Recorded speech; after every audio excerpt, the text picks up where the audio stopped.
Las palabras tienen poder, más aún cuando nos dirigimos hacia nuestros hijos. ¿Qué les decimos? ¿Cómo los orientamos? A continuación vamos a hablar de este tema con Lilian Aliaga, mamá coach, y nos visita en la primera. Lilian, qué gusto recibirte, bienvenida. ¿Cómo estás, querida Araíz? El gusto es mío de poder estar acá nuevamente para abordar este tema que es tan importante y tan determinante en nuestros hijos. Como padres, como madres especialmente, ¿cómo nos dirigimos a nuestros hijos? El poder de la palabra es importante. Totalmente. Mira, para entrar en contexto, mira, se llama el discurso materno. Te explico. Bien. El discurso materno no necesariamente es aquello que mamá nos dice cuando somos pequeños, sino todo el entorno. Llámese papá, llámese abuelito, llámese niñera, nana, ¿no es cierto? Que todos ellos contribuyen y son parte de este discurso materno que recibimos en nuestros primeros años de vida.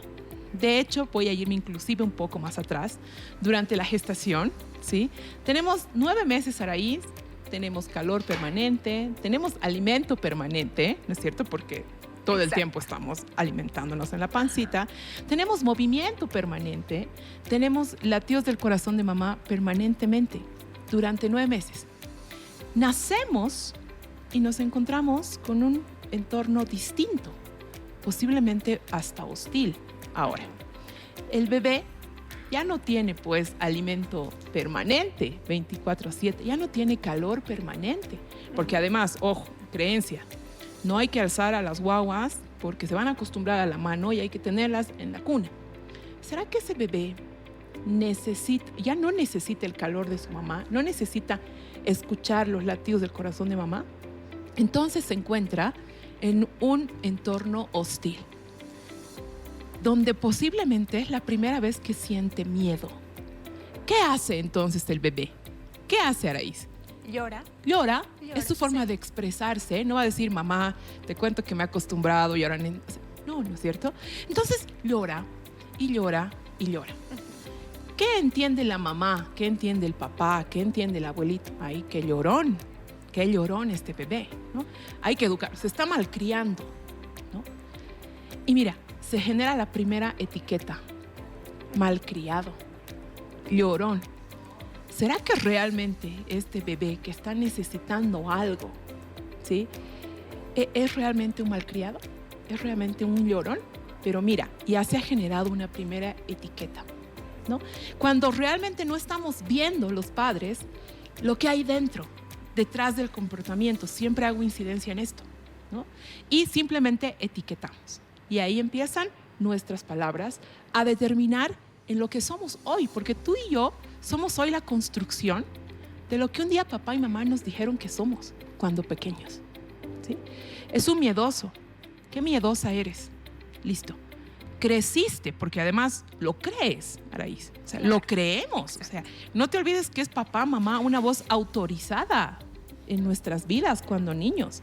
Entonces lo crees y resulta que creces pensando que eres miedosa.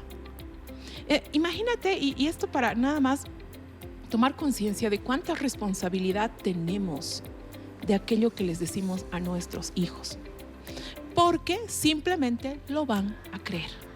De hecho, si tú y yo conectamos con nuestra infancia, tenemos momentos determinantes, puntos de inflexión en nuestra vida, en que alguien en algún momento nos ha potenciado.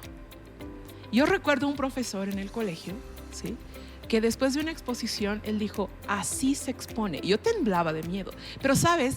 Ese momento ha sido determinante en mi vida para luego empezar a hablar y etcétera. ¿Te das cuenta?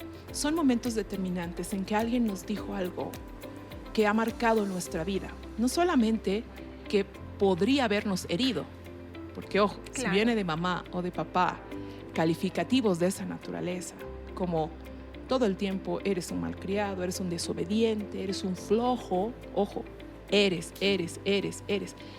¿Será que realmente es desobediente todo el tiempo? Lo dudo. Posiblemente en algún momento no obedeció en la medida que tú querías, que ese es otro tema que lo vamos a abordar también, ¿sí? Pero ya está la etiqueta. Claro. ¿Te das cuenta? Ya está quizá decir la palabra y el efecto que genera en el pequeño, en este caso, en la pequeña. ¿Qué palabras podemos utilizar y cómo podemos compararlas con aquellas palabras que te potencian y aquellas otras que te frenan de alguna manera? Totalmente. Y esto se llama creencias, ¿no? Porque todo esto que recibimos de los papás y que los papás ahora, que espero que de manera consciente podamos dar a nuestros hijos, y digo de manera consciente, después de haber atravesado un proceso de darnos cuenta de qué estamos pensando y en consecuencia qué estamos diciendo, ¿sí? Que va a determinar lo que tu hijo crea de sí mismo. Está en nuestras manos generarles seguridad de sí mismos, ¿sí? Sin invalidar emociones como el miedo, como la tristeza, que socialmente el miedo, como que qué vergüenza, no hay que tener miedo, ¿no? Está muy mal visto el miedo. Cuando realmente es una emoción que no es ni buena ni mala, simplemente es una emoción que nos habita a todos los seres humanos durante toda nuestra vida. Y pretendemos hacerle sentir culpable a nuestro hijo por sentir miedo a algo. ¿Cómo pues vas a sentir miedo? Son palabras que utilizamos. No tienes que tener miedo, ¿de acuerdo? Entonces, mira, no les estamos permitiendo transitar su emoción, no les estamos acompañando en su emoción y expresándoles que es natural y normal sentir miedo y que lo vas a sentir durante toda tu vida. Exacto. ¿Sí? Debemos sí enseñarles cómo abordarlo y cómo actuar ante ese miedo, ante esa tristeza, etcétera, etcétera. Entonces, está en nuestras manos potenciarlos desde ese lado. No solamente, repito, invalidando emociones, sino por el contrario, validándolas, acompañándoles y desde luego con palabras que los potencien, ¿no es cierto? Es normal que lo sientas, vamos a ver cómo lo trabajamos, vamos a ver cómo podemos hacer, qué recursos vas a tener, qué herramientas vas a tener, naturalmente no le vas a decir en esas palabras, ¿sí? Para que él pueda encarar esos momentos difíciles. Y cuando tenga momentos de celebración, momentos de alegría, momentos en que ha hecho algo bueno, celebrar con ellos. Qué importante, darnos un espacio para celebrar, para acompañar su alegría y decirle, yo sabía, yo confío en ti, sé que tú eres bueno en esto, sé que lo vas a lograr, ¿no? Palabras de esta naturaleza que por el contrario los potencien. Eso es lo que queremos, generarles seguridad a nuestros hijos, porque mira, están expuestos a un entorno donde posiblemente encuentren mucho de estas palabras negativas, de estas inseguridades, de estos temores que puedan ir adquiriendo el colegio, etcétera, etcétera. Y es el lugar más seguro, nosotros, los padres, donde vamos a poder primero conversar, qué estás sintiendo, qué estás pensando. Pero para esto, Iraís, tiene que generarse un espacio de confianza. Porque si vamos a abordarlos desde la crítica, desde el muy mal que hayas hecho esto, muy mal que sientas esto, no deberías sentir, no deberías decir, y no, entonces no estamos generando confianza. Exacto. Los estamos alejando en lugar de tenerlos cerca. Y este es un error que muchas veces, sin darnos cuenta, se cometen. Quizá muchas mamás, por querer corregir, por querer educar, se expresan de esta forma, ¿no? Era que no hagas esto, ¿por qué te has comportado así? Eres un desobediente, eres un malcriado, ¿no? Pero como forma de quizá de corregir, esta manera de corregir, ¿cómo la podemos cambiar para evitar estas palabras? De nuevo, desde el acompañamiento, desde la confianza. ¿Sí? Que tu hijo tenga la plena confianza de decirte lo que está sintiendo, lo que está pensando, aunque papá, mamá sea algo que para ti es muy irrelevante, ¿no? La típica, tengo miedo a un fantasma, ¿no? Pero los fantasmas no existen y pretendemos que los niños piensen como nosotros los adultos. Claro. Cuando en realidad nosotros los adultos tenemos que comprender esa mentalidad de niños y pretendemos que ellos reaccionen y actúen como nosotros, cuando físicamente, psicológicamente, fisiológicamente no están preparados para esto, ¿de acuerdo? Entonces, si tú pretendes corregir alguna actitud, si tú pretendes, sí, corregir, es el término que tú utilizaste, que sea desde la empatía, desde el acompañamiento. Sabes, cuando yo era niña, también tenía miedo. ¿no? ¿Qué tal si a tu hijo le dices esto? Cuando yo era niña también, ¡ah! ¿En serio, mamá? Sí, yo también tenía miedo. ¿Y sabes a qué le tenía miedo? Yo recuerdo esta plática con mi hijo. Yo le tenía miedo a Freddy Krueger, que en mis tiempos existía. Claro. Y me decía, ¿y cómo era? ¿No? Y listo, se generó un clic. ¿Verdad? Ese es un clic, ese es el rapport que debemos generar. Entonces él tendrá la confianza de contarte en qué momento fue, etcétera, etcétera, etcétera. Aspectos que no nos enteramos los papás por simplemente invalidar lo que están pensando y sintiendo. Y en consecuencia, nuestras palabras son muy mal, no debes sentir esto. Además, dicho sea de paso, los hombrecitos no sienten miedo, creencia social, que espero que cada vez vayamos trabajándola más, porque definitivamente son emociones que nos habitan y nuestros hijos tienen que sentirse plenamente seguros de sentir inclusivemente la emoción, saberla abrazar, saberla transitar, ¿sí? Y saber cómo actuar ante esas emociones. Y así los estamos preparando para la vida, Araís.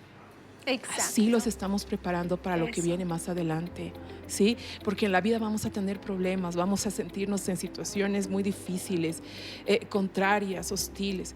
Y si desde niños les damos herramientas a nuestros hijos para transitar sus emocionalidades desde niños, con situaciones infantiles, los estamos preparando para la vida.